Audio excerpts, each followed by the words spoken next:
ministre de l'Industrie, Julien Paluku Kahongya, et le directeur général adjoint du Fonds de promotion de l'industrie FPI, Sam Martin Wedilou, viennent d'effectuer le déplacement du Vanga dans la province du Kwilu pour évaluer le niveau de réalisation du projet Krisnovik et apprécier l'opportunité du maintien de la date de son inauguration prochaine par le président de la République, Félix-Antoine Tshisekedi Tshilombo. Ce projet, qui a reçu du FPI une subvention et un prêt, a investi dans la production d'huile de palme et palmiste, ainsi que le biodiesel. Ce financement avait été accordé dans le cadre de la mise en œuvre du plan directeur d'industrialisation mise sur pied par le gouvernement à travers le ministère de l'Industrie. Sur place, le ministre de l'Industrie et le directeur général adjoint du FPI ont visité les usines de production de l'huile de palme brute, l'usine d'huile raffinée,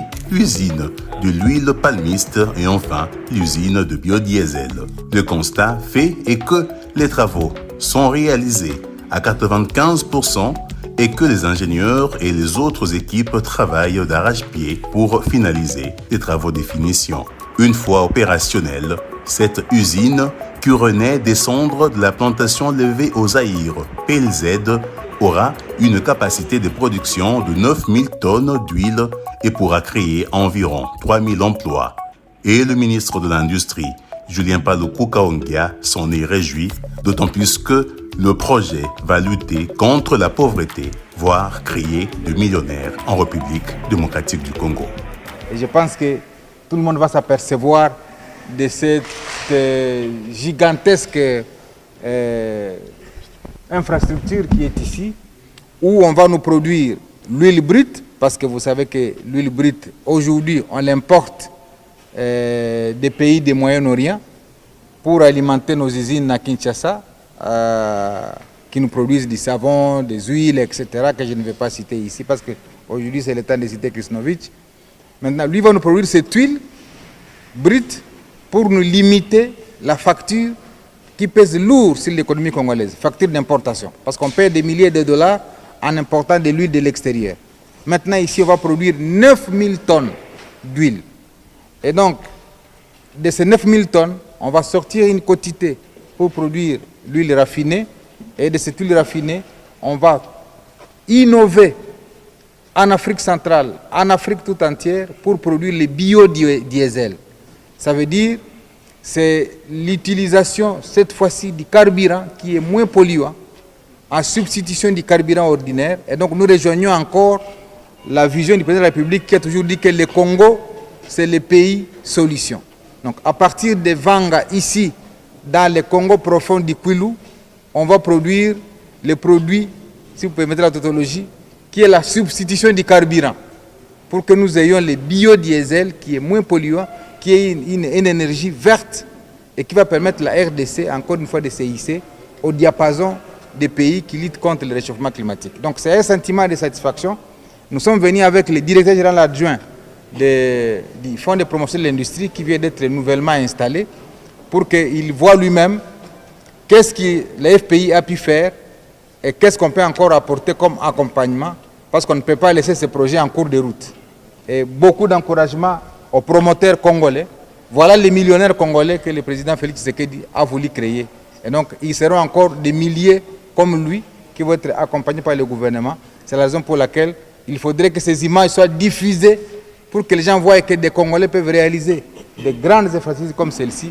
Et donc, que le gouvernement, lorsqu'il voit la bonne foi dans un Congolais, ne va pas hésiter à devoir l'accompagner. De son côté, le promoteur du projet, Hyacinthe Kabamba, s'est dit satisfait de la mission de supervision mixte ministère de l'Industrie et FPI, et quant à la date prévue pour l'inauguration, il a affirmé qu'elle ne pourra pas être maintenue pour donner suite à certaines contraintes techniques. Je dirais qu'on est plus ou moins à 95%.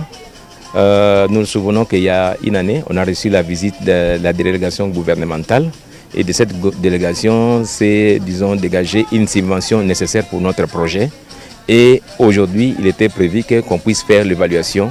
Et je crois quand même qu'à l'issue de cette évaluation, Son Excellence le ministre de l'Industrie a déjà donné ses impressions et que c'est assez satisfaisant. Mais sauf que la date que nous avons planifiée d'inauguration le 15 novembre n'aura pas lieu. Il y aura peut-être un retard de quelques semaines parce qu'il y a quand même quelques matériels à ajouter. À ce stade, Chris Novick est à la recherche d'un financement additionnel de 855 000 $ américains pour finaliser tous les travaux avant l'inauguration. Le directeur général adjoint du FPI, Sam Martin Wedilou, en a pris bonne note et a promis que des évaluations plus poussées seront faites avant d'envisager une suite à la requête du promoteur de ce projet.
Nous sommes bien à Kolwezi, chef-lieu de la province du Lualaba.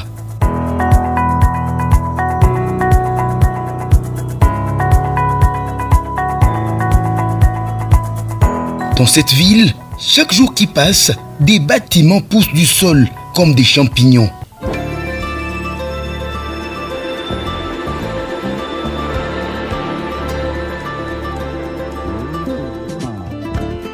Aux côtés des initiatives privées, preuve d'une bonne gouvernance qu'a fait preuve le gouverneur ad interim Fifi Masuka Saini, la Jeanne d'Arc, la province du Lualaba, par son chef-lieu Kolwezi, est en train de redorer son image à la taille d'une ville, véritable capitale mondiale du cobalt.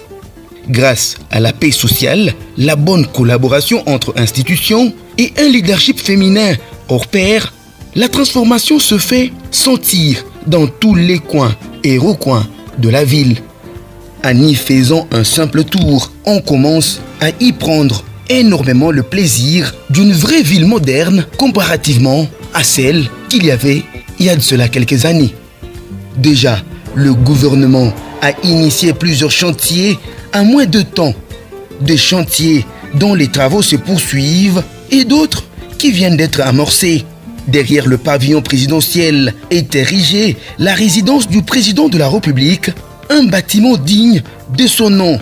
De ce fait, le squelette de son architecture avant sa livraison et la fin des travaux définit la qualité de ce que sera ce palais présidentiel. Des travaux exécutés par la Société africaine de construction qui a fait preuve de sa performance à travers le continent. Cette société qui déjà devra aussi exécuter les travaux de construction du village de congrès, d'une salle de conférences polyvalente non loin de l'immeuble du gouvernement provincial et d'un shopping mall sur la route RVA dont les débuts de travaux ont été ponctués par celles qui se décident réellement de changer la face de la province du Lualaba. Fifi Masuka Saini, suivant la vision reçue du chef de l'État, Félix Antoine Tshisekedi.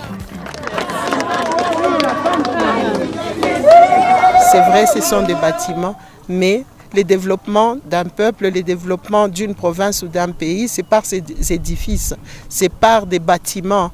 C'est ça que nous sommes en train de suivre. Nous voyageons tous, nous allons dans les malls, nous voulons que les gens puissent aussi voyager vers la RDC et spécialement vers le Lualaba, où ils verront aussi qu'il y a des malls, qu'il y a des salles de spectacle, qu'il y a aussi tout ce qu'ils peuvent trouver ailleurs.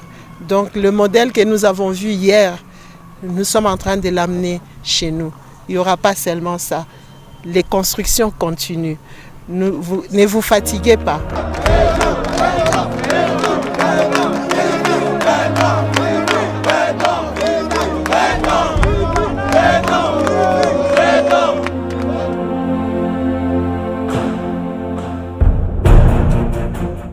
Dans l'enceinte de l'hôpital général des références Mwangeji, la province du Lualaba a procédé au financement de la construction d'un bloc moderne de l'hôpital en étage dont les travaux ont été amorcés. La construction d'un bâtiment qui devra abriter les administrations de la division provinciale de la santé, de l'inspection provinciale et du programme de santé du Lualaba. Une manière pour la province de valoriser tous ces services de l'État qui devront évoluer dans de bonnes conditions afin d'améliorer leurs prestations. De l'autre côté, dans le domaine des infrastructures scolaires, c'est plus de 9 projets de construction de bâtiments scolaires qui sont en cours d'exécution, notamment à la cité Jekamine Moussonoy, où l'église méthodiste unie voit son école dénommée Pemi Kuba recevoir 2 blocs de bâtiments de 20 salles de classe et qui seront équipés avant leur livraison, selon les superviseurs de l'entreprise Cercas qui mène les travaux. Il s'agit d'un projet initié par le gouvernement provincial du Lualaba sous l'impulsion du chef de l'État dans sa vision de redonner un peu ou refaire encore l'image des infrastructures scolaires. Et c'est dans ce cadre-là que l'Institut Mikuba a été retenu, notamment l'Institut Mikuba, l'Institut Manika, pour rénover certaines vieilles salles de classe et en construire d'autres.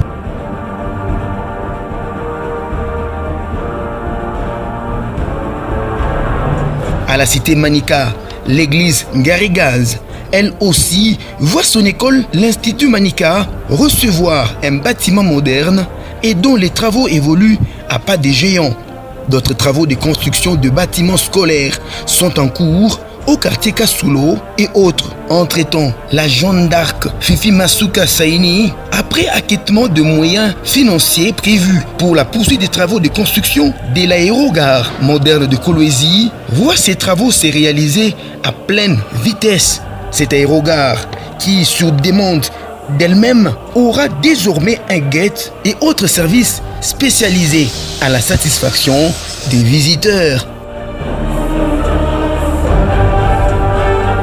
Tous nous sommes vraiment surpris de voir le bâtiment qui sort de terre.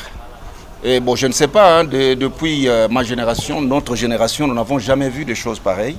Le mot me manque. Je suis fier de ma République. Je suis fier du chef de l'État. Je suis fier de mes autorités. Je suis fier de ma province. Et j'encourage ceux qui travaillent d'aller de l'avant, de faire vraiment des finitions qu'il faut. Parce que cet aérogare va faire la fierté de la République démocratique du Congo. Nous aurons l'occasion de voir tous les visiteurs du monde et on va nous respecter. Parce que nous ne pouvons pas avoir les aérogares comme sous forme de maison. Non, mais là, ça nous honore parce que nous parlons de la capitale mondiale du cobalt. Nous sommes la locomotive de la RDC. Nous sommes la province pilote, sans honte d'être contredit. Et nous voulons montrer par les œuvres. Les hommes passent, mais ces œuvres vont rester de génération en génération et ça parlera toujours. Et c'est pourquoi, quand on doit donner les noms, dédier ça à Maman Fifi Masuka, elle mérite.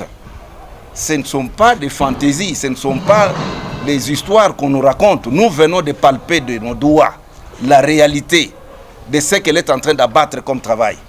Nous ne pouvons que donner les kaolins, donner la chance à cette dame que le bon Dieu qui est au ciel et nos ancêtres sur cette terre, qu'elle puisse la bénir, la protéger, la garder et qu'elle ait une longue vie.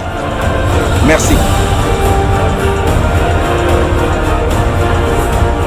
Cet aérogare qui connaît une touche particulière, unique à son genre en République démocratique du Congo, comptera aussi un échangeur routier dont les travaux sont exécutés par Malta Forest sous les financements toujours de la province.